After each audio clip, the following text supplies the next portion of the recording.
Europe is facing a historic and severe economic crisis, with a negative feedback loop between a serious government debt crisis, a growth and job creation crisis, and a financial sector crisis.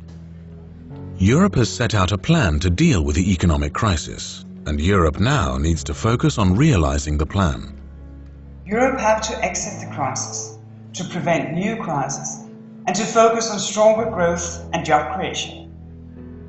In order to do so, the most important thing is to bring order in our own houses.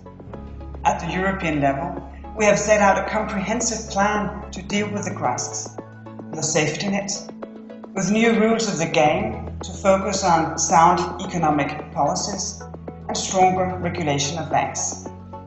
At the national level, we have to move on with fiscal consolidation and economic reform. Basically, we have to put our words into action. The negotiations over the EU's 7-year budget boil down to 3 fundamental questions. First, how much money should we spend? Second, how should we spend the money? And third, how do we finance the budget? In essence, how do we spend better and more efficiently when all budgets are constrained? Those are difficult questions to answer, but we have to, in order to manage our budget efficiently and find money for the new European priorities, in particular growth and jobs.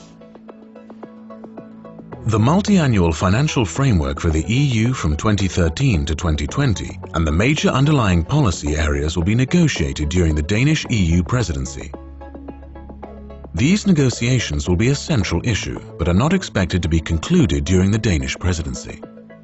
Research and innovation creates jobs and improves the quality of life. Investment in research is therefore an investment in our future. The EU is experiencing increasing competition from emerging countries. Therefore, we need to strengthen our engagement in research and collaboration in the research area. If we collaborate on research, we get results that no EU member state could have done on their own. The EU supports research in very important ways. First, by focusing on individuals who have innovative, unconventional ideas which can lead to real scientific breakthroughs. And second, by facilitating collaborations across the borders and bringing together top researchers from different European institutions to obtain results together which would otherwise not have been possible.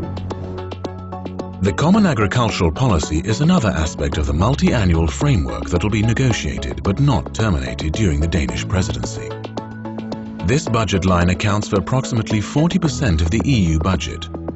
The common agricultural policy is to be reformed to respond to future challenges regarding food, natural resources, and territorial aspects.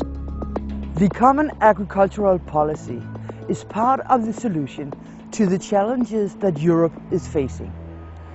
It can contribute to a sustainable development and create new sources of income. The policy will be negotiated and reformed during the Danish presidency. And we have the potential to make a strong and efficient internal market with focus on public goods such as environment, climate and animal welfare. Europe has set out a plan to deal with the crisis, to move to a better future of growth and jobs. We know what to do. Let's go do it. Let's put our houses into order. That's the top economic priorities of the Danish EU presidency.